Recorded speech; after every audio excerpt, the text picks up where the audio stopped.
Hello there. Welcome to everyone in the Digital Wellness Institute program. We are so delighted to have you with us. And today we have Jamie with us. So Jamie, welcome, welcome. I know you know a fair bit of this community, but I would love to start with having you introduce yourself, what led you to this work, and a little bit on what we'll be talking about today in regards to environment.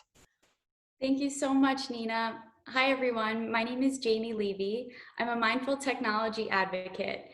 My journey with this work started when I was 17 and founded a social media marketing firm. And being immersed in this digital world, I was exposed to the immense opportunities for anyone with Wi-Fi. And I was so excited that I just hit the ground running with the technology and unfortunately experienced tech burnout early in my career. So this sparked my interest in how we can use our digital tools to enhance our experiences, and I created Mindful Meeps. And from this experience, I got involved in the Digital Wellness Collective, and it's been a beautiful unfolding since then. We worked on Digital Wellness Day together and have been flourishing across the globe and connecting around this conversation about how we can use our digital tools to flourish. So it's been a wonderful experience, and currently I'm the Director of Engagement of the Digital Wellness Collective, and I'm so excited to dive into the topic of environment today.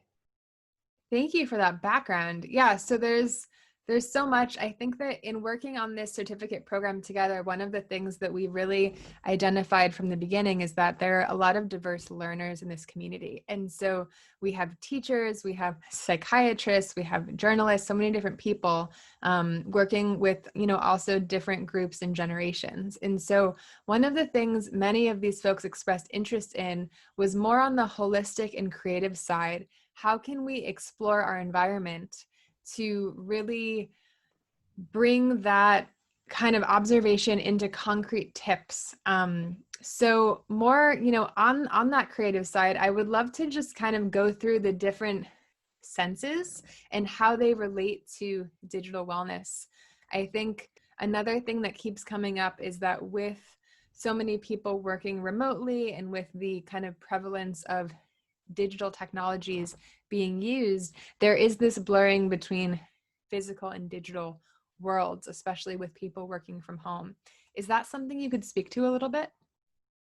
Absolutely. And I love how diverse the community is, especially in the work that we're doing. And it's so important to keep in mind that no matter what our background is or what we're experiencing, we're all humans. So how can we connect with our senses and get really grounded and then connect with our technology? So sensory discovery is a beautiful way to do this. So setting up our environment to enhance our senses, so when we're using our technology, we're fully present in the moment.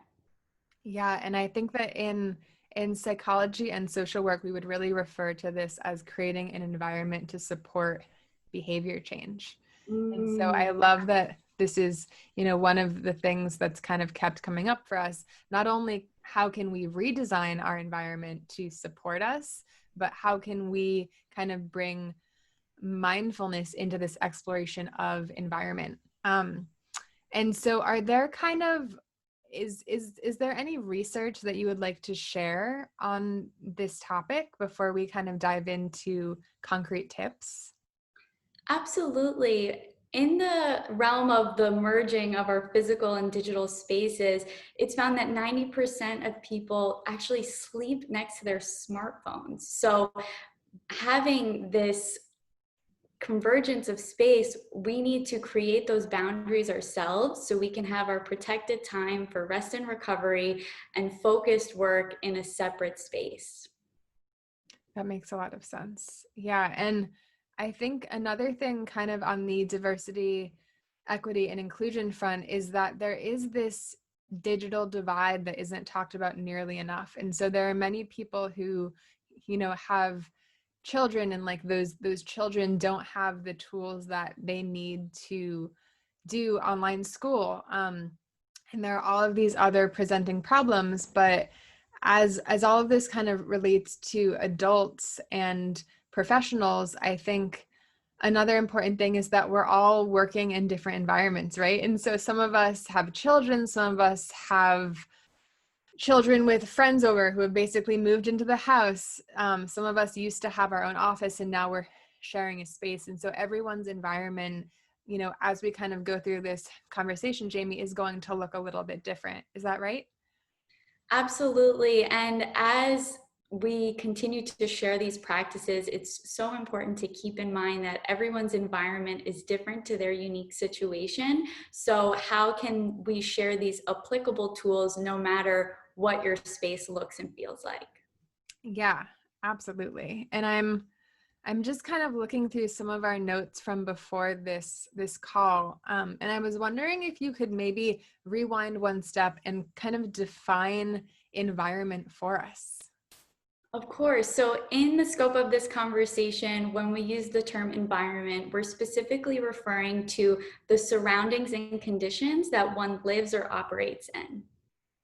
Beautiful. And so, is that like operates for work, for pleasure, or is that everything? As an overarching term. So that's why, as we continue to dive into this conversation, when we're setting up our spaces, it's important to have an intention of what we're doing there. So, is your space for rest and recovery, sleeping, or is it for focused work to dive into a specific activity? Beautiful. And so some of what I think I hear has to do with setting the intention before we proceed with exploring the kind of time that a certain task will take.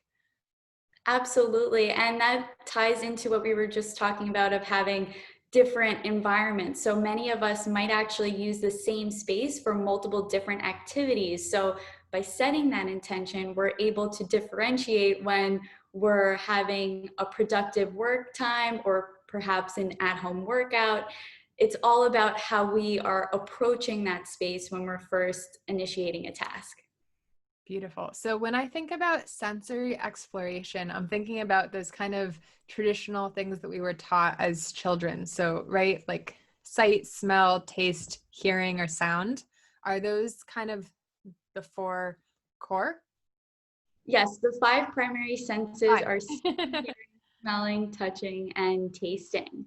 So as we continue this conversation and you share these with your communities, please keep in mind that this is an inclusive conversation and we might not experience our senses the same as some of our peers. Like how some people are colorblind or hard of hearing. Exactly.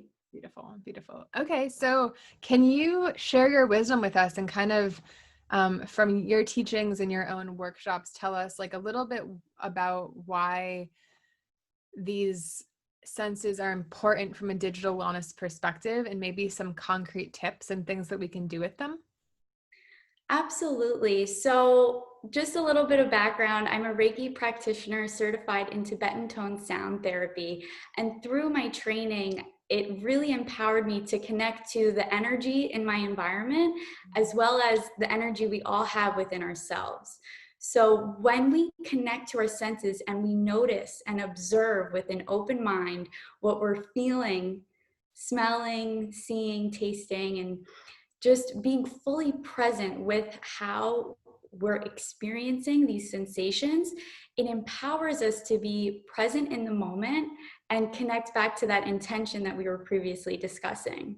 So, in the context of digital flourishing, when we are centered and grounded, we're able to connect with our technology from this place and truly flourish both online and in person. That's beautiful. And so I guess starting with like smell or sight, can you give us some of those concrete tips? Absolutely. So, starting with sight, it's important to keep in mind what we're seeing in our surroundings. So, some things that might be distracting are a cluttered workspace or even just the mere presence of your cell phone. Even if it's turned off and upside down, it's proven to decrease our cognitive performance. So, even if we think we're putting it away, it's important that it's completely tucked away and out of our field of sight. Beautiful. Yeah. And I think, even for myself right now, I have my phone like over in the corner behind a lamp turned over. So it's not in a drawer, but I can't see it. Beautiful. Yeah, so little tricks like that, or having a specific unplug box. I also do a tuck away tech ritual in the evening where I put all of my technology outside of the bedroom, and just having those practices, whatever works for your routine, is so helpful for that physical and mental switch off, and setting that intention for setting up your environment for that next activity. And I love the name of that ritual. It actually brings me back to a book I used to read as a child called Goodnight Moon. And I recently found out that there's a new book called Goodnight Phone. And so I think that creating those rituals, as you said, to like tuck away our phone or whatever language wording feels right to you, that feels like it's a treat versus something that we have to do, makes it all the more exciting to look forward to. Absolutely. Wonderful. So, what about smell? So it's so interesting because taking a deeper look into aromatherapy and the impacts that has on ourselves, rosemary has actually been proven to increase our mental performance. So keeping essential oils or candles in your environment can actually enhance your productivity. And when you're setting up your environment for different activities, you can connect with the smells to enhance whatever activity you're doing. So, for example, lavender has been shown to help promote relaxation, and citrus is great for the morning. So, whatever your routine serves best for you, you can create an essential oil pack that really enhances your experiences and connects you to that sense of smell. Wonderful. And so part of what I'm hearing is that to use the essential oils as kind of cues. Mm-hmm. And I Yes. think rosemary is such a great one. It makes me think of Thanksgiving and kind of the colder holidays, because I think it's something that you can find in almost any grocery store you can cook with. Absolutely. And if you have an at-home garden or a rosemary bush at home, you can just grind up the rosemary flakes at home and smell it there. And in terms of your environment at home, when you're using your space for so many different things, you can really connect with the sense of smell when you're making breakfast and having those cues for your body at those different times of days, as you mentioned. So just being fully present and noticing what aromas are in the air. Yeah. And I'm thinking also about touch and some of those more kind of tactile sensations. Is that something that you're able to speak to? Absolutely. So, a practice that we can do right now for anyone that's viewing is putting your hands together and just feeling what the sensation is on your fingers. And perhaps you rub them together and create some heat. This demonstrates the power of our hands. And even looking down at them, it's like your hands are a book of who you are. And there's so many amazing things that we can create with our physical touch. So, keep in mind how powerful your hands are. And a great practice to center with your sense of touch is doing mudras. So, something that I love is peace begins with me. So, if I'm ever feeling some type of way, like I need to get grounded, I just do my mantras in my head and touch each finger to my thumb. And it's a great way to connect back to the moment. Amazing. And is that from yoga? It's from yoga, but also a lot of other practices. So, whatever terminology feels most connected to you in your journey, I invite you to connect with your hands with whatever label you would like to use. Yeah, and I think that's also more important than ever because we are spending even more on online time than ever before. And so bringing it back to touch, holding hands, with socially appropriate people, and so many different things there. I was, talking to my friend, and we were kind of reflecting on how our more romantic relationships have changed since COVID. And I think there is a little bit of this kind of like anticlimactic nature of interactions happening because everyone's just home all day right now. And so with that, I think it's even more important to plan, like, what are our rituals for ourselves, if that's yoga, massaging our own hands, what have you, and what are our rituals for each other? Can we have a date night at home one evening a week and, plan and block out that time as if it was an appointment on our calendar? There's a lot of kind of fun approaches that I think lend themselves to experiencing touch. Absolutely. And I think it's so important, this connection with relationships. And as we establish this foundation within ourselves through our grounding practice, having that self-love relationship is more important now than ever, because when we're showing up for ourselves, we're able to show up in all aspects of our life. So a great tactile self-love practice is just giving yourself a hug. And I did not realize how available this was to me in any moment. And I invite everyone to give themselves a hug whenever they need it, because it's so rejuvenating.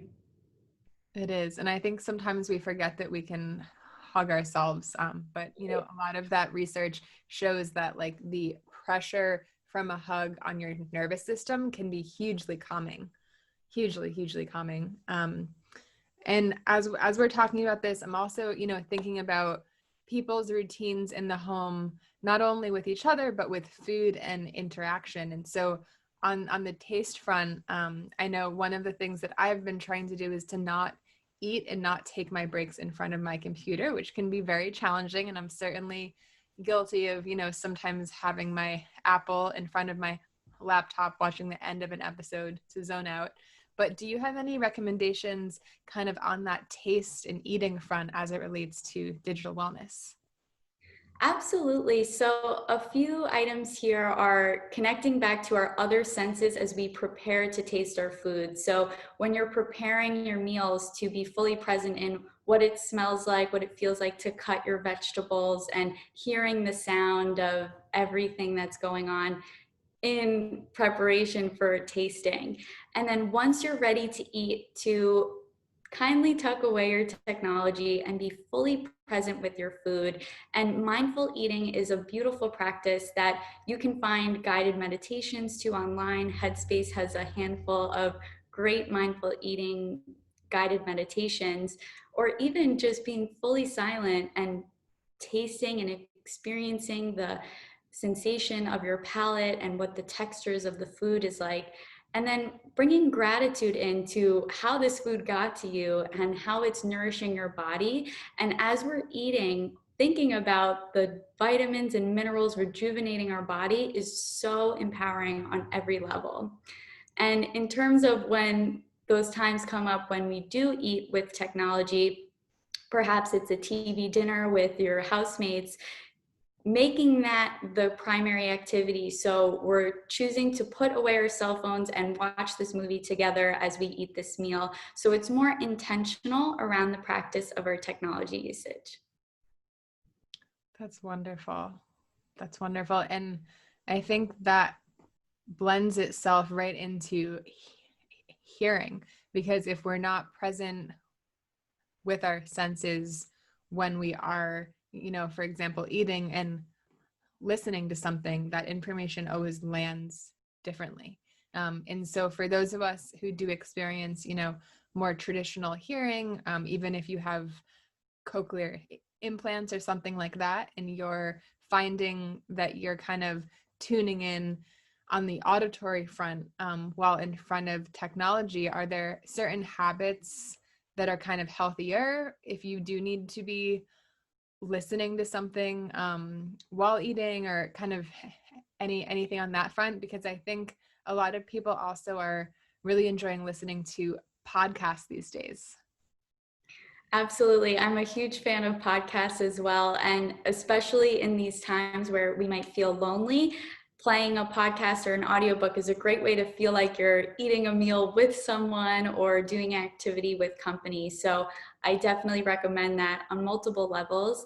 And in terms of the auditory experience, if we're trying to do focused work, there's many great playlists and music out there that are connected at different sound frequencies that impact our brains in different ways. So if you're looking to do focused work or have music that wakes you up to do a workout, music has been found to connect with our body on many levels. So I encourage you to explore what sounds empower you depending on the activity that you're doing.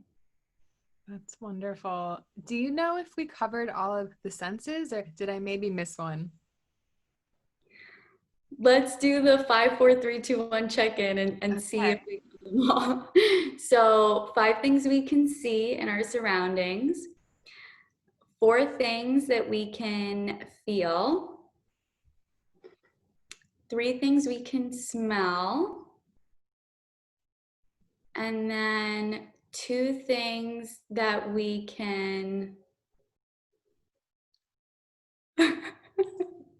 let's see. I think we did miss one.